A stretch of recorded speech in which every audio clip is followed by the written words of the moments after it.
Hi, welcome back to the channel. You know, I got to thinking today, it's been a while since I just stood here and reviewed some good old-fashioned Switch games. You ever just think about years gone and what you might have been doing, like, I don't know, like 6 years ago? Hey bro, there's a new game out! No way! I'm sick of my crappy old Zelda! What's it called? A Hat in Time! No freaking way! Alright! Yeah! Alright!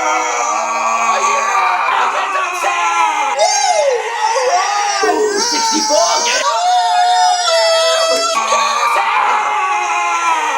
That was 6 years ago, and sadly, I think it's still the best thing I've ever done. Yeah, I probably should finish my review of A Hat in Time since at this point it's apparently 6 years in the making. I also have a bunch of other Switch games I've been playing lately. A lot of them are really good, some of them are kind of so let's talk about all those. I'm just gonna shut up. Let's do it! It's been so long since I played that alpha build of A Hat in Time that I honestly forgot this game even existed. In fact, despite how excited I was, I missed the initial release back in 2017, but thankfully, I'm here in 2020 to play this one, which released last year and I missed it a second time. Although, from my video in 2014 to its release, it had 3 years to improve on the 2 playable levels back then, and I don't know if it actually did that. You know, I wondered back then why she was wearing a mask. It's a hat in time, not a mask in time, and yeah! For a cutesy platformer, the character models aren't animated with much charm or excitement. They look more like plastic, lifeless toy versions of themselves. The platforming, though, has absolutely improved, I'll say that. It has a polish to it, and it's generally fun bouncing around the levels. However, 6 years ago, I complained about the camera controls and the combat, and neither of those have really improved. The Switch port isn't very clean, with muddied visuals, rough edges, and frame rate issues, but the throwback N64 appreciation is still here in spades. Initially, I praised this game pretty heavily, but I think back then I was much more into retro gaming and just super appreciative of these 3D platformers coming back into the spotlight. Now, with retro-inspired experiences falling out of my booty hole with games like Mario Odyssey and New Super Lucky's Tale, 2 super clean, polished games stuffed full of charm, it's hard for me to not see straight through A Hat in Time's colorful aesthetics and instead focus on its disappointing lack of personality. There's fun to be had here, for sure. It just didn't really all come together for me. Ninjala looked like a ton of fun when it was announced recently in that Nintendo Direct, so of course, as soon as I could, I downloaded that beta test so I could get online and try out the game, and well, that looked like this. So that was fun. I have always enjoyed card-based games, whether it's in real life, like Magic the Gathering, where you play solely with cards, or in video games like Baten Kaitos, where cards are simply a means of attacking and then there's a larger adventure around that mechanic. But admittedly, I passed on Slay the Spire when it released on eShop months ago because visually, it just didn't interest me. In fact, I remember thinking that even the title's font choice was lackluster to the point of being almost offensively bland. But the game was released physically recently and, you know, I'm bored. So I decided, what the heck? Turns out, it's actually pretty gosh darn fun, and only 20 bucks I paid. Not a bad. Alright, so here's how it works. You got 4 characters to choose from, each have different decks and a unique ability. The first guy is by far the most simple. His ability heals some HP at the end of each combat. I find the other characters' abilities actually make running through the game harder, but I enjoy trying them out nonetheless. Each playthrough is randomly generated and involves you picking your own path as you make calculated choices, collecting stronger cards and trinkets from each battle or mysterious event. Some run-throughs I found myself stacked with the coolest cards around and trinkets that overpowered me so much that when I got to the end boss battle, I wiped him out in like 2 turns. I was unstoppable. And then other run-throughs, I find myself finding just the worst abilities and cards that don't even mesh together in a deck, and I get knocked out before I even finish the first chapter. But in a way, that's half the fun. Over the last couple of weeks, I keep finding myself coming back to Slay the Spire and just doing 1 or 2 more runs before I go to bed. Really not bad for $20, I'm just saying. Moving out is what I want to do because it's so freaking hot in this house. But it's also the name of the next game, Moving Out. Kimothy loves these kinds of games.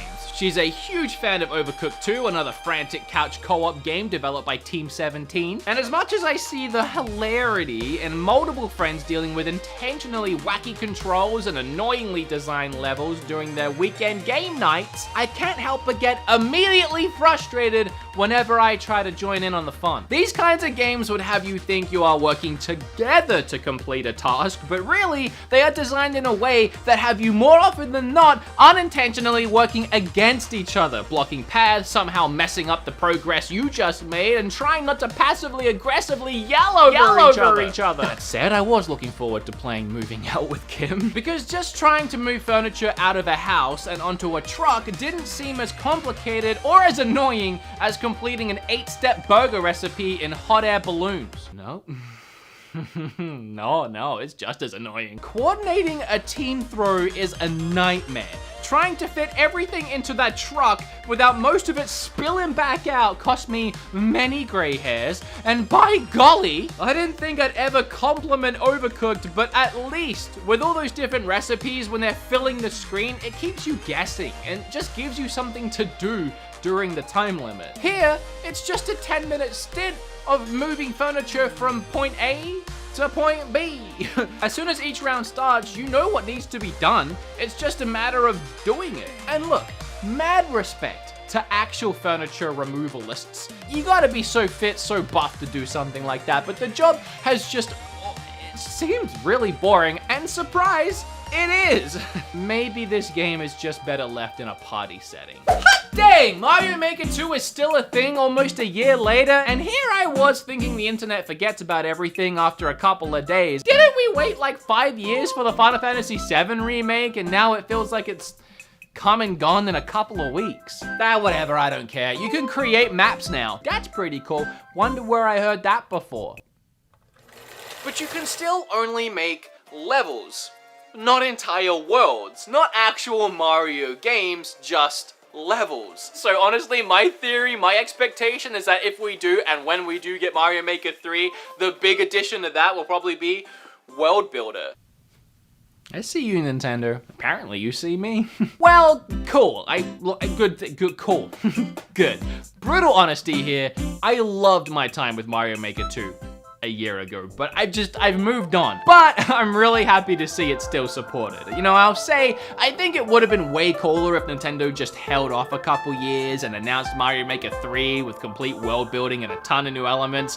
I think that would have made a much bigger splash. But hey, I assume this means world building will be in Mario Maker 3 now, and I look forward to diving back into it then. I'm looking forward. I'm not looking back. Sparklight! It's another game that I put off playing for far too long, and not because I thought it looked boring. No! Anyone with ooey gooey eyeballs inside their skull can see that this game looks gorgeous. I just kept forgetting it even existed. My bad. But Rona backlog season is here, so I finally cracked this new game open, and I played it, and I liked it. It's an indie game, so you can go ahead and crank that roulette wheel of pixel art, randomly generated Metroidvania 2D platform. Oh, look, it landed on roguelite. What a surprise. But I really dig it, though. It's truly a beautiful game, and its gameplay progression is, I don't want to say the word, sort of similar to Dead Cells and how it's structured. You start as a weak little Nova. Ugh, look at you.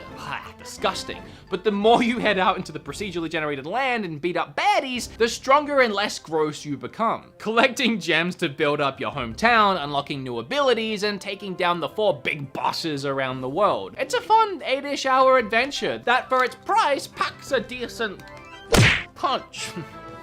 Once you finish it though, there's no real reason to go back through it, but I don't care about that. I got my money's worth, I'm happy. This is what it's like to go even further beyond! And play My Hero Academia, whatever, I don't know. My Hero One's Justice 2, that's the one.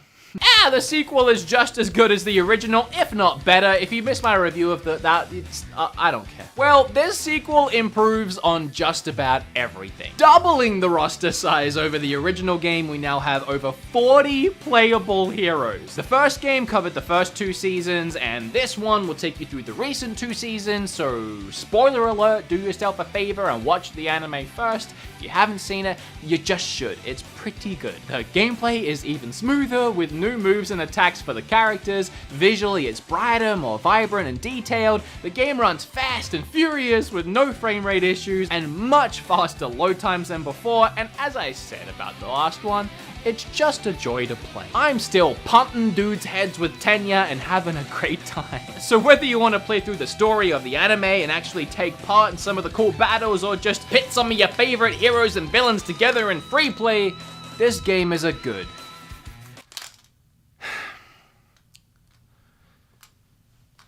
I am currently playing through Shin Sekai Into the Depths. I don't want to pronounce that wrong, but I haven't played it enough to actually talk about it. I was thinking of trying to finish it before this video. You don't care, but it hasn't got a physical release. It's eShop only. Why does that matter? Well, it doesn't really, but I do have a series where I talk about eShop games, and I'm just gonna put this on the next one. But I still wanted to say, just to support it now, it's really good. It's really good. So if you want to take my word on that, go ahead and buy it. If you want to wait for me to actually review it, well, just subscribe so you don't miss the video. You dumb bum. All right, cool. You bunch of butternutters. Thanks for being here. Thanks for watching this video. It does actually mean a lot to me you got to this point, but it's over now. It's over. Get lost. Get out of here. What are you doing with your life that there is no content left? What is happening right now? It isn't content. I'm gonna head out. You can stay. But I got stuff to do, man. I don't. Freaking weirdo.